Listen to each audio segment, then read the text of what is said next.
Hey guys, Professor Bill, Comic Book University, Robin, 80th issue, anniversary, whatever it is.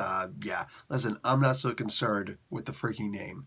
I'm concerned with the idea that there were some really amazing stories in here. I know, you might think, Professor Bill, did you get bilked into buying this? I didn't get bilked into buying anything. Plus, this thing's actually got a binding. So, it's a nice, big, thick book. Whole bunch of fun inside of here. I think that this is actually one of the main issues, but what the heck yeah, this is the main cover. This is the main cover for it. But there are a whole bunch of variant covers.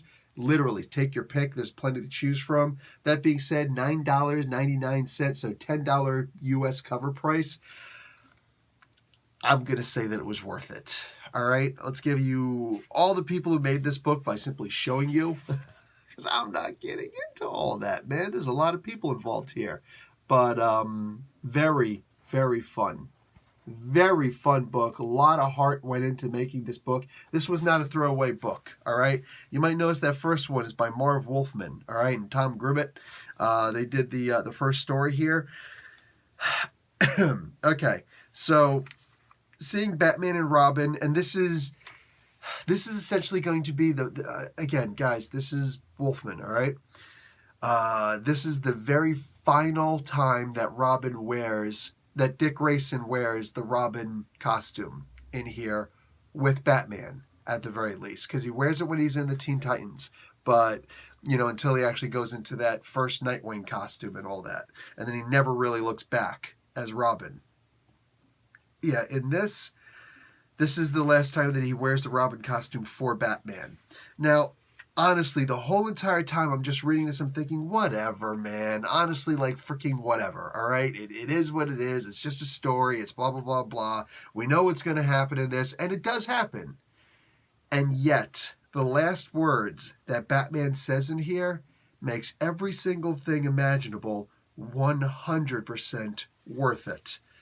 Oh, man, there's some good stories in here. And mind you, it's not just the did I almost say Dick Clark? It's not just the Dick Grayson Robin in here. There's a few other versions, but there's other versions of Dick in here also. Case in point, Agent 37, right? The Spiral, it's back, all right? At least for, one of those older stories. But also there's a couple other versions in here. Red Hood. Yeah, and this was really a sad one. This was definitely a heartbreaking, sad one. Oh, man, you just... look at this. Oh, man. Damn it. Freaking went and brought the feelings out in me. You're going to have a whole bunch of really awesome covers in here that are going to make you go, whoa, what? So a whole lot of individual art. You do have Tim Drake in here in multiple costumes. Of course, you've got Damian Wayne. Here's one that I didn't actually like too much. Yeah, they have Stephanie in here.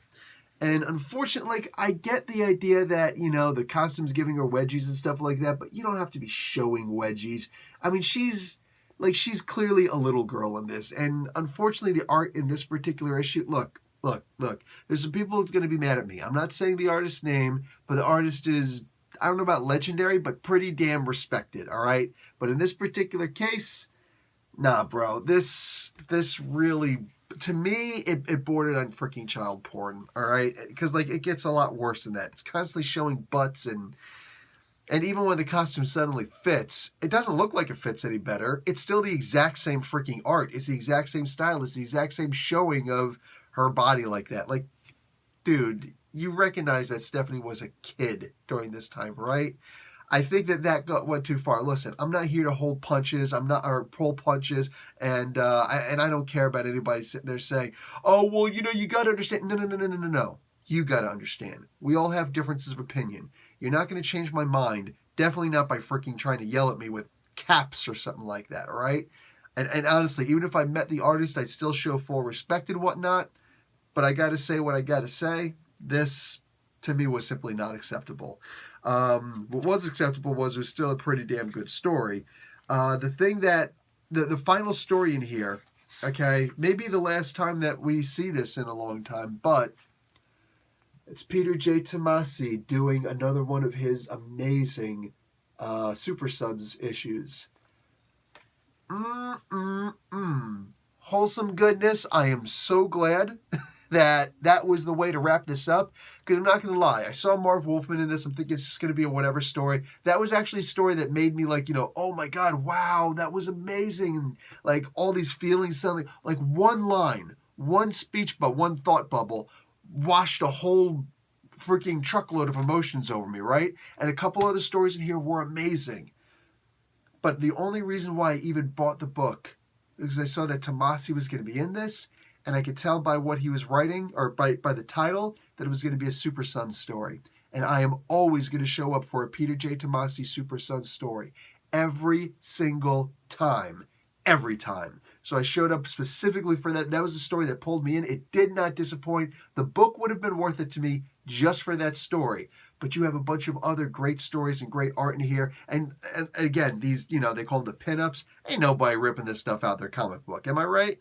But you're going to get some really great art in here. Oh, how can I forget? You also get the very lead up to how Tim Drake was talking to Batman about the... how far do I give spoilers?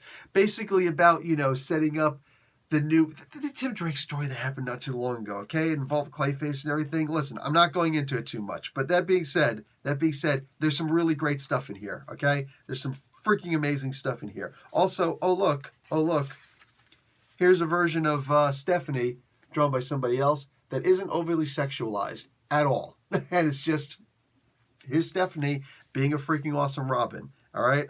That's the kind of stuff I came here for. Anyway, like I said, really good pinups in here, really good art, stuff to just sit back and watch, stuff to take a look at. All these different versions of Robin in here. My God, this is a beautiful freaking page, right? Double page spread, something like this. Gorgeous. Anyway, I enjoyed this book. I genuinely enjoyed this book. You can actually have some continuity in here. You can actually have some explanations, stories that maybe, later on, like specifically with freaking Wolfman, stories that he probably should have told, but instead he tells them now. And it was so worth the wait. So worth the wait. Really good book. I am recommending it. Okay, I'm also recommending that you turn your phone like this, all right, and hit that like button. I would appreciate that. And I'm out. Professor Bill, Comic Book University. Class dismissed.